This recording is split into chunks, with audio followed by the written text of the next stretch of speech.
Gracias.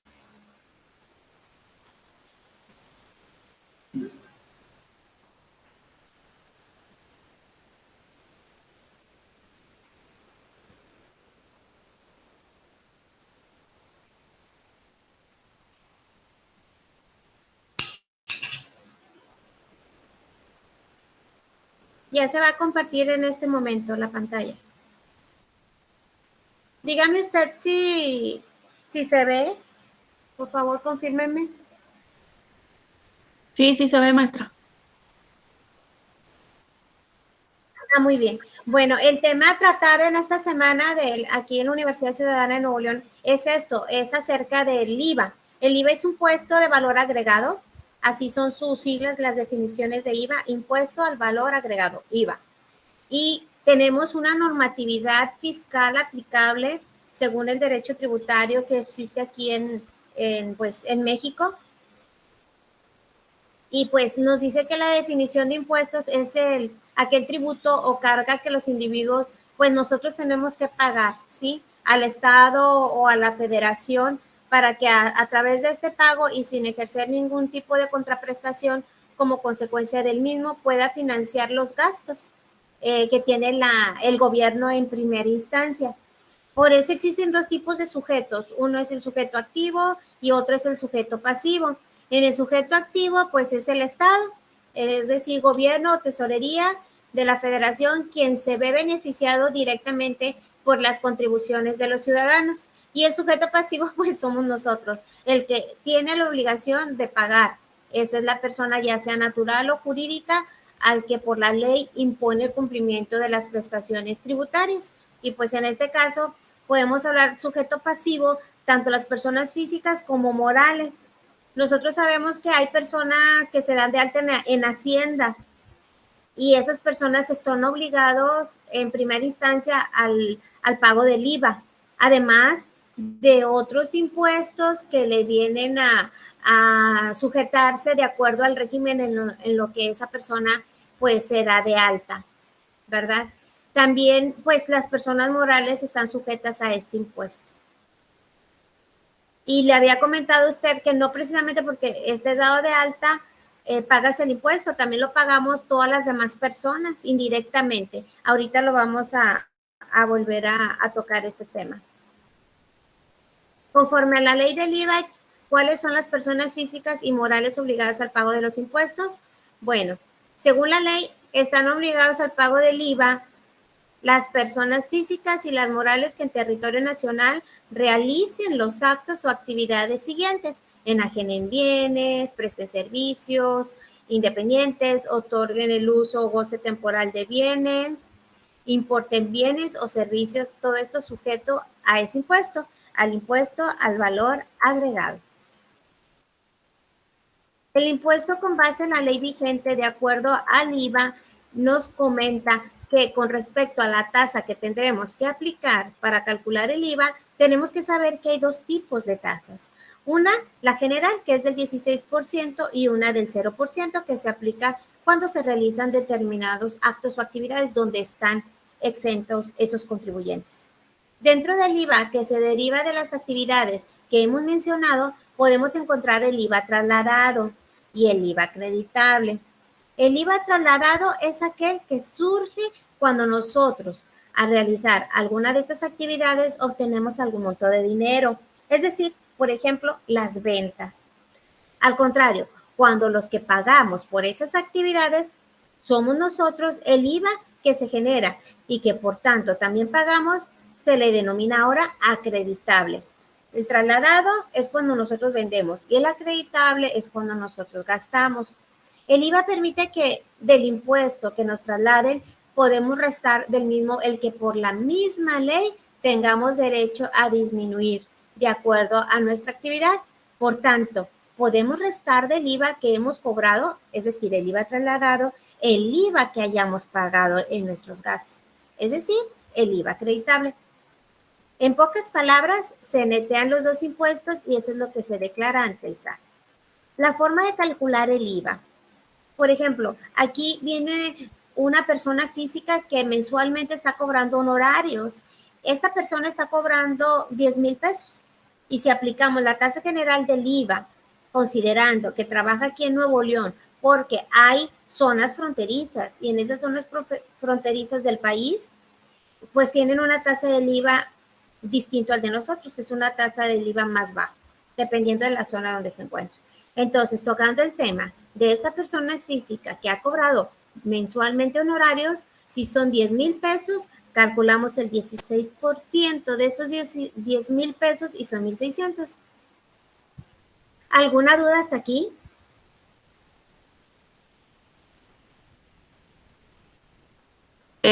Nada más la duda esa de que el 16% y el del 0% de quiénes son esos, maestra. El 16% es de Ok, nosotros. dentro de la ley del IVA, sí. Nosotros como contribuyentes o individuos pagamos el 16%. El 0% viene a acatarse a aquellas personas físicas que solamente tienen otras actividades y que están dados de alta ante Hacienda. Por ejemplo, en los medicamentos nosotros no pagamos IVA, está a la tasa del 0%, ¿verdad? Dentro de la ley del IVA, en los artículos menciona cuáles son los contribuyentes que están exentos de este impuesto. No sé si le quedó claro. Sí, ya, maestra. Ok, muy bien. Vamos a proseguir. Las personas físicas y morales están obligados a los pagos de los impuestos. El impuesto del IVA es muy importante en México, ya que prácticamente todos los ciudadanos contribuyen a él. Es un impuesto que se paga por la mayoría de los productos en el mercado y como compañía se tiene doble obligación, cobrarlo y ¿qué más? Pagarlo. Es decir, como contribuyentes, este es un impuesto que se traslada, ya que a Hacienda solo se le paga aquel IVA que exceda del cobrado al que hemos pagado, que es lo que platicamos hace un momento. ¿Cuánto vendo? Tengo aquí mi IVA de las ventas. ¿Cuánto gasté? Y a Hacienda tú nada más le vas a pagar el neto de ambos.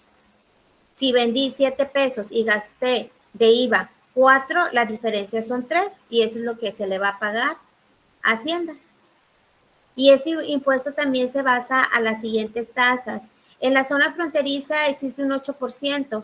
Hay que revisar dentro del reglamento de la ley del IVA si hubo algún estímulo para esas zonas fronterizas y esto lo publica el SAT en su página.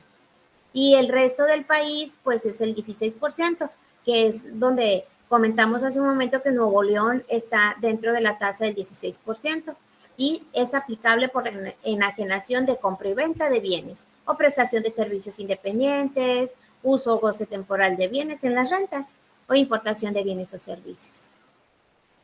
¿Alguna otra duda? No, maestra. Muy bien. Las personas morales y sus obligaciones, como ya lo mencionamos hace un momento, existen varias obligaciones para las personas morales. Las personas morales, pues son las empresas, ¿sí? Y ellas, pues, vienen siendo los mayores contribuyentes en nuestro estado. Por lo tanto, también las personas físicas deben emitir facturas electrónicas y pagar esos impuestos. Las personas morales es un régimen tributario que a su vez tiene otros regímenes fiscales que debemos escoger al momento de darnos de alta. También nosotros como personas físicas, cuando tú te das de alta, tú eliges en qué base, a qué actividad te vas a dedicar y entonces ahí es cuando tú notificas a Hacienda. Por ejemplo, si yo soy una persona física con actividad empresarial, presto mis servicios profesionales y cobro por medio de honorarios, yo estoy obligada como persona física a emitir esas facturas. Y en esas facturas pues va a venir el cálculo del IVA por esas ventas. Al igual las empresas también están obligadas a emitir sus propias facturas. Aquí menciona sobre las personas físicas que forman parte de sus regímenes más específicos con base en la actividad que se realiza. Se recomienda que antes de comenzar con la actividad laboral se defina muy bien el régimen más conveniente para darse de alta en Hacienda, ya que se establecen diferentes obligaciones para cada contribuyente. para que ese contribuyente pague los impuestos que le toquen.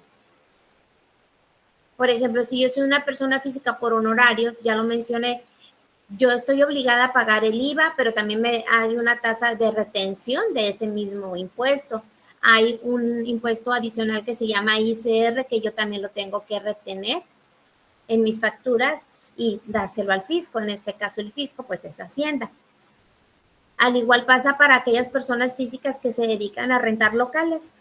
Esas personas también están obligadas a pagar el IVA y el ICR. Y acá habla sobre los impuestos generales. Esto más que nada es una invitación a las personas que pagamos el ICR. Las personas que pagamos el ICR, pues somos individuos y también empresas. Recordemos que cuando estamos en un trabajo laboral formalmente establecido por algún contrato, ya sea eventual o por tiempo indeterminado, nos rebajan un impuesto y es el ICR. Y al igual las empresas, por todas aquellas ventas o utilidades que tiene, también paga otro porcentaje del impuesto del ICR, tanto ICR e IVA. Existen impuestos directos e impuestos indirectos. Los directos pues son aquellos que se aplican a la manifestación directa inmediatamente de la capacidad que tiene la empresa. Y estos gravan la riqueza en sí misma, por ejemplo, impuestos sobre sucesiones. Yo soy la empresa, yo vendo equipo de cómputo y estoy obligada a pagar directamente esos impuestos. Y hay impuestos indirectos. Estos son los que se generan por una manifestación indirecta de la capacidad económica. Es la circulación de riqueza por actos de consumo, por transmisión. En estos casos se grava la utilización de la riqueza. Un ejemplo sería el IVA. Estos tributos se imponen a bienes y servicios. ¿Por qué son indirectos? Bueno, porque como hace rato comentamos, los impuestos indirectos tienen mucho que ver con nosotros. Por ejemplo, yo no estoy de alta en Hacienda, pero a mí me gusta ir a comer a un restaurante, a un buffet. El buffet, ellos te dan un ticket porque tú consumiste. Sin embargo, ahí te están cargando el IVA, aunque tú no estés obligado a declarar ante el SAT. ¿Alguna duda hasta aquí?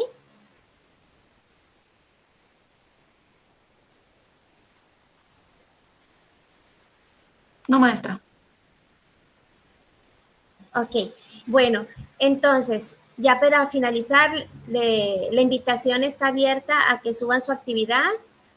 Estamos aprendiendo desde casa en esta modalidad virtual.